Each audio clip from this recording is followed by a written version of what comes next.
Ladies and gentlemen, we're back with the electric Zeke Wagar Hey, and a very dark upstate New York right now. that's right. It's light as day out here right now, pal. But the sun has gone down in Manans, and Well, I want to count out. I want to call out.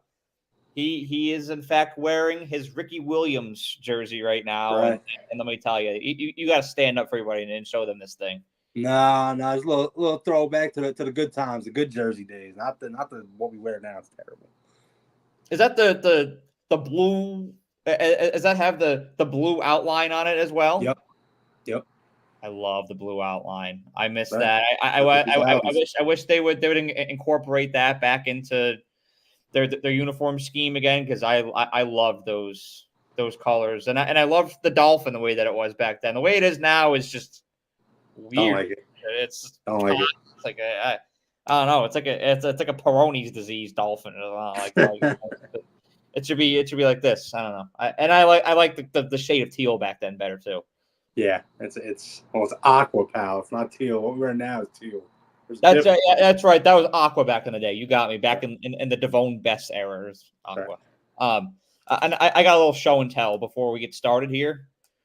You know, even though I'm skinny, I'm a fat guy inside, and so yes, and I was at 7-Eleven the other night. I got a sweet tooth, and I bought a couple fat snacks here. I got Nerds gummy clusters, spooky, and I got the ghoulish green Snickers. Yep, I fell for it. You know, don't shame me. Don't shame me. I fell for Gross. it. An absolute heathen. But with Zeke is if you didn't know, Zeke is somebody that gets very amped up for Dolphins football games. He gets very fired up for these things. If you ever watch one of these games with Zeke, you would be amazed by the emotional fluctuation that takes place in these games. He's almost suffered from minor heart attacks a couple times during these games. Some would say. There's a few teams that really get Zeke fired up when the Dolphins play them. The Las Vegas Raiders is one of them. Yeah. The Baltimore Ravens is another one of them. Hate them. The New York Giants, of course. I mean, come on. The Chargers, for some odd reason. You know why? Because I know we'll talk about that at some point. Zeke's got beef with the Chargers. Zeke, your boy Tony Buchanan just commented, "Let's go Buffalo." He made it. Tony made it. Tony, appreciate you, man. I love it. Week two. He's we're already talking shit. I love it. Maybe I'll come down and get some Jimmys for the game. That's right. You know, get that thing delivered, pick it up, talk some shit. You know, I love it. Week two. You know, anybody in the East gets Zeke fired up. Jets, Patriots, and of course the Buffalo Bills. So we're starting. Zeke is getting the blood pressure up very high to start the year off. Miami hosting Buffalo tomorrow night. So, Zeke, how are you preparing yourself for this high octane Thursday night football matchup on Amazon Prime? Of course, you need the Amazon Prime. Yeah. And how do you see the Dolphins performing in this thing? Well, after Sunday, I mean, Sunday alone was already a little too much for me, you know. But honestly, something that I saw out of Miami on Sunday that I haven't seen in the last couple of years is they were real resilient in the second half. You know, it's very easy to go down 17-7 like that and say, oh, man, even though it's only 10 points, say, things just aren't clicking for us. I'm not really sure if we're going to be able to come back from this. Tua wasn't playing all that great in the first half. Nobody really was. But, you know, defense came up big. Javon Holland made easily the play of the game. So Sunday was already enough for me, and now I got to go on a short week without my running backs, damn it. H-Hand might play, is a little questionable, but regardless, you got to play who you got to play. I wish that we didn't have to play Buffalo this early. You know, I'd rather, because to me, the first month of the season, to me, is knocking the rust off, getting back into the flow of things, and that goes for both teams, Buffalo and us. And listen, it hurts me to say this, but the reality is they've beaten us 11 of the last 12 times. They've owned us. Josh Allen has owned us, and that hurts to say, but it's the truth. And so, I want to be optimistic about tomorrow, and I am a little bit, but it's hard to be when you just see the same thing and you see the same story over and over and over again. And I personally don't think that, I think last year's roster is better than this year's roster. So we'll see. Buffalo's tough. Now, everybody can say, oh, Buffalo started slow and Arizona gave them a real fight. Like, they did. But again, it's the first month of the season. Especially the first week. I can't buy too much into what's happening. So, thing I will say about Josh Allen, though, he's going to play a lot of hero ball. We both know this. A lot of hero ball for them. And sometimes it works for him. Sometimes it doesn't. Sometimes he's a turnover machine. And that's the Josh Allen that I'm hoping to get tomorrow. All right. But I don't know. I go back and forth on it. I'm excited with the throwbacks, the good days. I don't know, man. Buffalo just gives me so much anxiety. Like, I'm getting anxiety right now just talking about it. I love it. It means so much. And, if we want to be the guys that people think we can be, we have to beat Buffalo. It all starts with Buffalo. Everything starts with winning your division. And so this game means a lot early on. Even though it's only week 2, it means a lot. It sets the tone for what this team is going to be throughout the year. So it's going to be a good test. I'm not, I got to expect the unexpected with Buffalo. I really do. So. Well, we had the conversation last night. Yeah. About just how great Josh Allen is. I mean, he's. I told you there's 4 players in the NFL that I would flock to my TV to watch in an instant. If they're on, drop everything and watch them. It's Patrick Mahomes, Tyreek Hill, Christian McCaffrey, and Mr. Josh Allen, because he's just great. He's so entertaining to watch. The way that he's able to extend the play, use his physicality as that guy is an absolute rocket of an arm.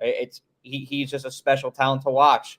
But like you said, Josh Allen falls into these phases. I feel like everybody does. Patrick Mahomes does sometimes too. Josh Allen falls into these phases where he's not trusting himself as much. He's not seeing things the way that he usually does, and he's getting out of himself, trying to force things that aren't there.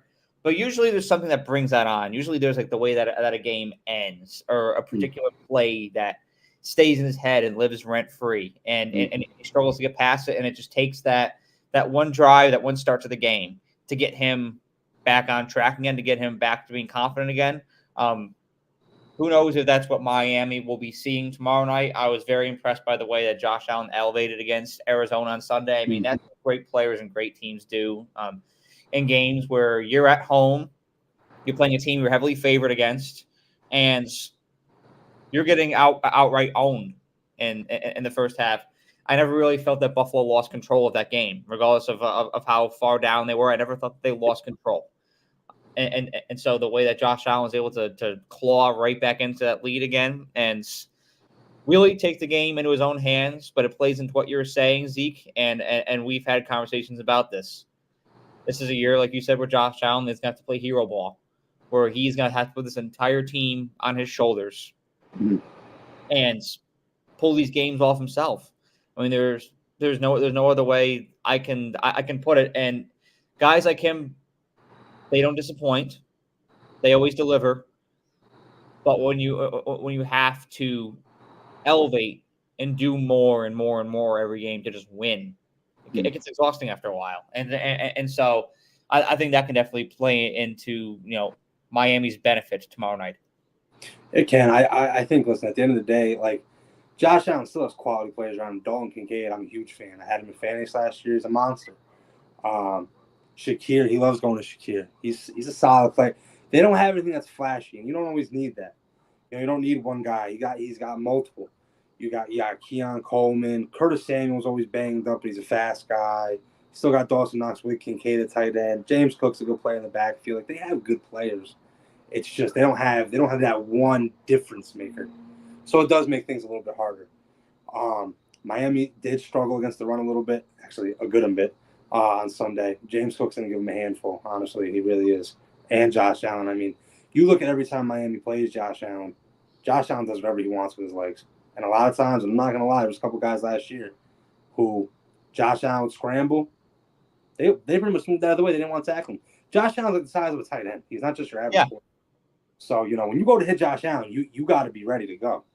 And unfortunately, Miami has not done that very well. So, can't allow them to scramble too much tomorrow. That's going to be big, Now, ultimately, I want your honest opinion on this. Do you think this is a game that Miami wins tomorrow night? It's tough, My heart wants to say yes, but my mind, honestly, I think no. I think other than the Week 4 game last year where we did get slaughtered in Buffalo, granted, we were banged up really bad that game. But regardless, we played them other times where we're really banged up the playoff game, or even for the championship, the division championship last year, Week 18, we were pretty banged up. And yet we had Buffalo on the ropes. So we can compete with Buffalo. We absolutely can. And that's the part that hurts so much is when you're right there, but they just can't finish. Miami's got to finish. And I think the one thing that showed on Sunday for Miami is at least having veteran players like Calais Campbell and Jordan Poyer in there now, and Ramsey's as vocal as ever. Like, that's big. You need that kind of element if you want to win those types of games. So, honestly, I'm gonna say probably not. We probably will not win tomorrow. Truthfully, I think we need to get a little bit more healthy. We got to get Chubb back. We're gonna have to get Mostert back. Achane might play his game time decision. How healthy is he? I don't really know. But Bradley Chubb and especially Odell, even though I'm not saying Odell is still a big name, but as a third receiver, what he would be for Miami, I think he would fill that role really good on third down and red zone where we lacked. I mean, Braxton Berrios just is not. He doesn't cut it. Yes, he was an all-pro returner for the Jets a few years ago, but as a returner, not as a receiver. And they were still willing to let him go for a reason. So I think Buffalo gets this one. We'll see in Week 9 in Buffalo, and we'll see what happens then. A lot can change from now to then. A lot can change in that time. So I still think it'll be a good game. Don't get me wrong. I definitely think Anthony Weaver's going to throw a lot of different things at Josh Allen. So I'm excited for it, but I think we catch the L this time. Until Miami can prove me different, I can't really go their way. They talk about changing the narrative. Well, they have to do it. They haven't done it yet. They talk about it. They need to get it done. At some point, if you want to be those guys, you have to beat Buffalo. You have to beat them consistently. And that can start tomorrow. So I'm hoping, but we'll see. That is a fair point from a fair and honest Dolphins fan. Zeke always keeps it 100 about the Dolphins. I respect that. And, there it is. His complete unfiltered take, no bullshits, no holds barred. Miami is one of those teams that has a playoff window open. They're in this bubble, but it is imperative you have to take advantage of what you're given. You get these opportunities against Buffalo, these opportunities against Baltimore, an opportunity against Kansas City. You have to capitalize. It goes back to several of the games last year. The AFC East Championship, on Week 18, the London game against Kansas City. Yep. There's so many times last year where even going to Baltimore, and we watched that game together. I told you to go change the narrative. What's that? Remember what I told you before that Baltimore game that morning? I do very much. I do recall.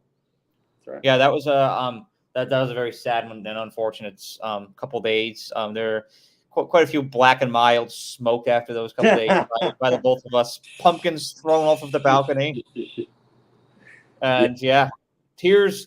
Marvin's room was listened to. it was rough. It was rough. Throwing me under the bus here. What's that? Throwing me under the bus here. Well, hey, we both did. We both did it. We both ripped some blacks on the balcony, pal. I will say this, as far as tomorrow goes, is on Sunday, Mike McDaniel did multiple things again, and I've said it since he started in 22. He gets too cute and he gets way too aggressive sometimes. Mm-hmm. He's practically almost at midfield and it's 4th and 8 and he's going for it early in the ball game. You can't do those types of things, especially against a team like Buffalo. You can't do that. You're can't get overly aggressive. You're setting the tone, and that felt like that's the big thing that you understood is in the first quarter you're setting the tone. Yeah, and I'll never forget my first ever Alabama game I went to. We played Ole Miss back in 2021. Ole Miss drove right down the field on us, like Nick Saban would say, like shit through a tin horn. Yep. And And I was like, man, this is gonna be a replay of last year because you remember the year before, there was a 63-49 game. Like this is just like the last year. Doesn't he go for it on 4th and 1 3 times in a row? Gets it 2 times. Third time, Tim Smith stuffs him. Turnover on downs. Alabama wins like 38-10. Yeah. That game could have been so different if they just took the 3. Yep. Because it keeps confidence high. When you go for it and you don't get it, your offense's confidence is shot. So that's the point that I'm trying to say. It's okay if Mike goes for it and on 3rd and 4 in the third quarter, early 4th, when you're making the statement of, okay, we're trying to close this thing out. We're trying to get a leg up.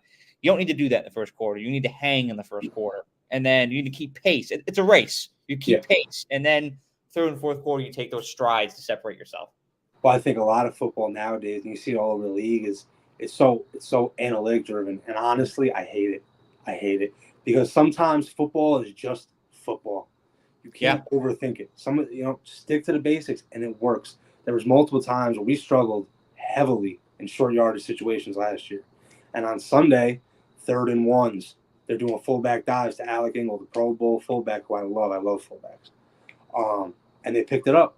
And it's like, there you go, Mike. It's not that hard. It's not that hard. It's simple. It's just football. The analytic stuff, that's great and it's cute, whatever. But to live and die by that, it's just not my thing, personally. You have to take what's given to you.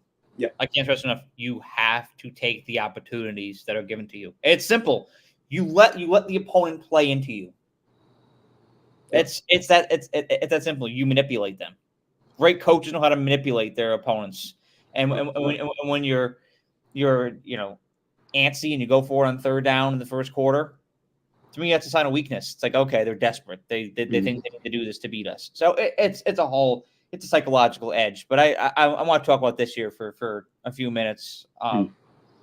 We had a passionate conversation last night about the narratives that the media tries to manufacture about Tua. So I've got Tua's stat line right here next to me. This Sunday, he went 23 for 37 for 338 yards, averaged 14.7 yards per pass, yards per completion, and 101 quarterback rating. And I go on to the Dolphins Instagram page afterwards, see the comments, and it's all people talking about how Tua underperforms. And Tua's not the guy. And I expected more of Tua on week 1. So, and there's other quarterbacks out there who I like, don't get me wrong. Trevor Lawrence is the perfect example. He can lay an absolute egg. It will barely be discussed in mainstream media at all the following day. If Tua throws 1 interception in a game, you've got ESPN, you've got the NFL Network, you've got NBC bashing Tua the next day. But so as a Dolphins fan yourself who's lived through this for the past 4 years, why is this? I truly don't know. And it's hard for me to talk about it because of the fact that I'm a Dolphin fan. So everyone says, oh, of course you're going to back up your quarterback. But, dude, the way Tua gets talked about in the media, I haven't seen most guys get talked about like that. It's a little ridiculous. And to sit there and say, and mind you, Tua did not have a good first half. He didn't, okay? He hit some big balls to Waddle and to Tyreek. So obviously that helped his stat line. But even so, he missed Tyreek early in the game for about a 50 yards. Probably was a walk-in touchdown. Tua straight up missed Tyreek. He overthrew him. By the way, how many guys overthrow Tyreek? I'm just saying.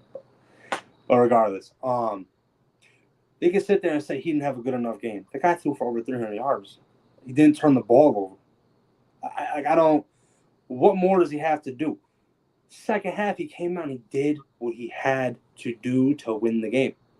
That's what matters, is winning the game at the end of the day. And he had a good stat line. Now, stat lines, I go back and forth on the fact that sometimes they're misleading, But you look at Trevor Lawrence. I mean, you look at his second half, dude. Trevor Lawrence was not good in the second half. He was very solid in the first half. That touchdown to Brian Thomas Jr. right over Jalen Ramsey. It was a beautiful touchdown throw. He had a good first half. The second half, though, I believe he was anywhere in the range from 30 to 40 yards. And I know that for a fact because I had Trevor Lawrence for 175 on my bet. And, of course, he couldn't get 175. Get pissed off. Trevor, and again, people love Trevor Lawrence and Trevor this and Trevor that. It's been like that since he came out of Clemson. And let's be honest, I mean, what has Trevor really done? I mean, yes, he won the playoff game, which was also a massive collapse by the Chargers. But when you look at Trevor Lawrence, like, he got the bag, and like, for people to sit there and say, well, Trevor deserved it and Tua didn't, I'm just like, in what way? Because the one playoff win that Trevor's pretty much handed, but regardless, like, I don't get it, and it's frustrating. I've said it a million times. I've said it to you. I've said it to everybody. Tua will never be, in terms of elite, he'll never be an elite guy. Okay, he's never going to be a Pat Mahomes. Nobody's a Pat Mahomes. He'll never, I'll say it right now, he'll never be as good as Josh Allen. I'll say it right now. That's a fact. Doesn't mean Tua's a bad quarterback. You know? And that's what really bothers me. Hold on one moment. That's what really bothers me is, like, Tua puts good things on tape. And, you know, I think that ultimately, I don't know. It just bothers me. The whole thing bothers me. People will just sit there and they're going to say what they want to say based off of those couple of years of Brian Flores and how it wasn't explosive and it wasn't this and it needs Tyreek and needs Waddle and blah, blah, blah, blah, blah. That's not necessarily true. But at the end of the day, people are going to believe what they want to believe. So, well, I've noticed this pattern with mainstream media. When there's somebody that they collectively decide that they want to elevate, they're bought in. 100%. If there's somebody that they pick that they're going to just dismantle, they're going to do it. They did it before Tua. It was Baker Mayfield for a year. Every little thing the guy said, every bad decision he made in a game was amplified. And that's because he was a polarizing player. I don't exactly know what it is with Tua, why he has a magnifying glass on him the way that he does, but nonetheless, there's a magnifying glass on him, and he can lead the league in passer rating. He can have one of the best stat lines in the NFL week after week. He can lead the NFL in passing yards. Yep. And still, you have analysts out there putting him as their 13th and 14th best quarterback in the NFL. It's to me, like, it's insane. Like you say, what more does the guy have to do? And there's other quarterbacks out there that I want to acknowledge and respect, like Justin Herbert, like Trevor Lawrence, like Jalen Hurts. Mm-hmm. But to me, they're all in the same grouping.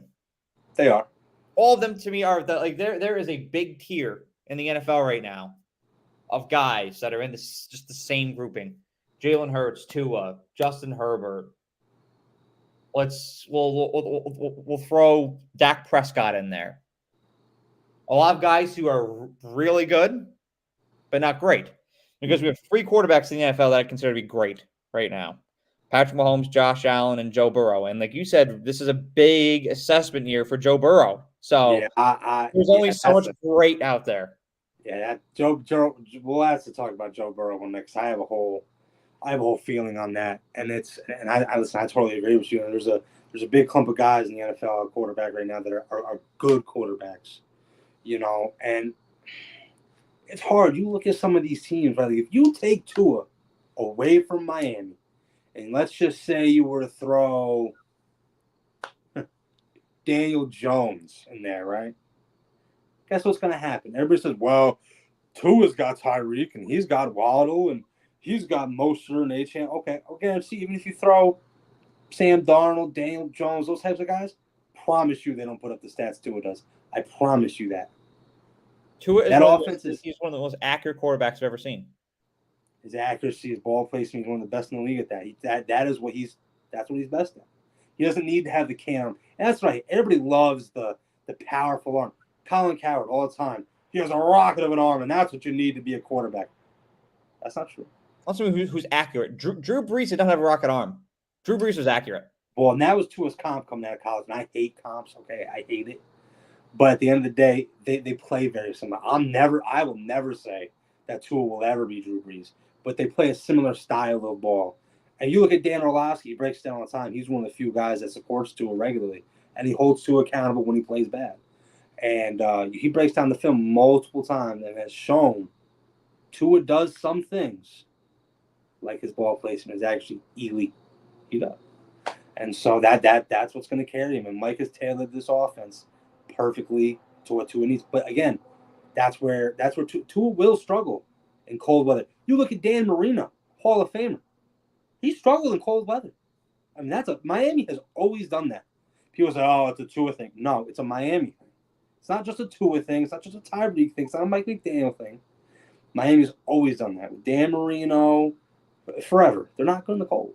So the Tua thing, it's aggravating. His sweet spot, surely, like I told you, his best day, he could probably be up to 8. His worst day, 12, maybe 13. That's the reality of it. That's where it's going to be. I think he's going to – honestly, I think he's going to get better this year. I don't know how much more he's going to go. And you saw him in Alabama back in the day. Tua will never be the Alabama Tua he was. That hip injury that he suffered at Alabama changed him. And you mentioned that the other day on the podium. He said, "I'll never be as mobile as I was at Alabama." And that's a fact. You know, Tua's never going to be a mobile guy. And even though that's where a lot of the NFL is going, and I hate it because it's not what a quarterback is. Oh, God. Look, and I'm going on a whole rampage here, but I'm about ready to. You know, we're old school.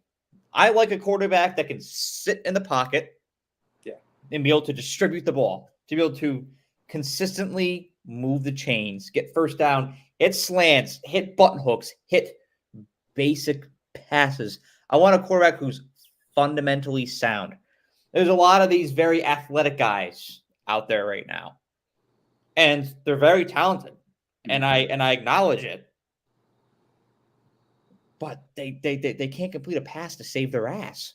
And I'm talking just a basic dip and doink, slant, button hook. You've got to be able to hit those. You got to be able to be consistent with those. Like Joe Burrow is great at it. Patrick Mahomes is great at it because he's great at everything. I would say Dak Prescott is very good at that. Tua is great at it. There's a couple guys out there who are great at just hitting those basic routine passes. Jared Goff is great at it. Matt Stafford, but it's a skill and it gets overlooked. Yeah, no, it does. And listen, like you said, like I respect the athleticism that guys like Lamar have. And, wow. And I can't do the whole Lamar thing right now. That's going to give me even more amped, let me tell you. But I respect it for what it is. And I get that athletes nowadays are a lot different than they were back in the day. I get that. And I can respect that. It's personally not my cup of tea. Some people, like our buddy Jonah, loves that. I don't get down with that. I can't. It's just not my thing. I don't need it. I like it. I respect it. And if you can marry that, if you can do in a way like Patrick Mahomes does and marry that with being able to be fundamentally sound, I'm in. Yeah. I'm in. Count me in. Sign me up. Josh Allen is great at it too. He can evade the pocket. He has no fear trucking guys over. I like that. Yeah. But first and foremost, if you're a quarterback, you need to be consistent. Yes. With hitting open targets, moving the ball down the field, moving the chains. Yeah. And then we can worry about extending plays afterwards. There's too much of an emphasis being placed on extending plays and using your legs. And I like it. It's another element, but there's too much of an emphasis on it right now. And we need to go a little bit back more to just being fundamental, being cerebral about that, taking what's given to you, being basic, hitting the wide open receiver, and just moving the damn ball down the field. 100%. One more thing I got to say about Tua. One more thing. Yeah. I got to say this. People also don't give him credit for when he first came in the league, okay? He had an OC who didn't even want to be there for him. He was there for Fitzpatrick, Chan Gailey. Brian Flores brought him out of retirement. The guy didn't even really want to coach. He coached for Fitz, not for Tua. The offense didn't help him. His receivers were Isaiah Ford, Mac Hollins, who's playing for Buffalo tomorrow. I respect the guy. I know. I saw. Let's be honest. Mac Hollins, Isaiah Ford, his running back was Patrick Laird. You got Preston Williams. I mean, you got a load of crap, okay? And the guy still won ball games, still had a winning record, and still won them 10 games. Almost got him in the playoffs. Not many guys can do that. To not be in a favorable situation and still put your team in position to make the playoffs, especially in my opinion, the harder conference, you got to give some kind of credit for that. So, That's the thing is it's not at all insinuating that he's like a top 5 quarterback or anything, but we're saying that he is a consistently good quarterback, and you just can't take slander about him. Like people categorize him as this like middle of the pack or even bottom tier quarterback, and he's not. Like Tua is one of the better quarterbacks in the NFL that needs to be acknowledged. I like to rate guys as they are. I like to be accurate with it. I like to rate guys where they are, and we'll go down the list of quarterbacks at some point. We'll delve more into the quarterback subject at some points. But I wanted to point that out and see what your thoughts were as a Dolphins fan, as somebody who performs consistently like Tua does, just constantly getting berated. It's crazy. Don't get me wrong. Like he'll have a couple stinkers this year. Yeah. Or every quarterback. There's never going to be a quarterback who plays every single 17 games and is perfect. It doesn't happen. It's never going to happen. Pat Mahomes has his bad nights. It's going to happen. But the difference is, again, when Tua has a bad night, it's this guy's just terrible. Why is he even out there? It's ridiculous. But anyway, I'm done. Everybody's gonna have a bad night. I mean, you can go on the list of Patrick Mahomes, Josh Allen, Joe Burrow had a bad game last weekend. Well, he was terrible last weekend. It's part of being an NFL quarterback. Josh Allen, the Denver game last year sucked. Yep. Patrick Mahomes, the Vegas Christmas game last year sucked. There's some days where you're gonna come out and you're just not gonna have your fastball. You're not gonna have your juice, or just things are not gonna go your way. But there's quarterbacks who do that consistently in the NFL, and I'm not gonna name names here right now. There's a lot of very sore people around you right now in the upstate New York region. I'm just going to say that after what they saw. Jerseys being burned, players being yelled at as they're leaving the facility or stadium, I should say. There's a very angry fan base up there that wears royal blue and red, and so 100%. we're not gonna pounce on them too much. No. But Zeke, you've been waiting for this one. That's right. Well, Mr. Wagar, thank you for hopping on here today. This was a fantastic conversation. I think that's something that needed to be talked about this. The Tua criticism. We got Zeke fired up for the first time on here, so we got the Pistons pumping. That was great. I hate getting fired up like that. I really do. I try not to, but sometimes I can't help it. And just wait till you see him mid-season. He's going to be amped up on this show. You watch. Sometimes by the time you get to mid-season, sometimes I'm balding. That's why I wear hats a lot. It's taking years off my life, but it's stressy. He has gray in the beard right now. You gotta be patient about. You gotta be passionate about something. So that's what I'm passionate about. So and I respect that. People that have depth and substance, man, and got substance. They're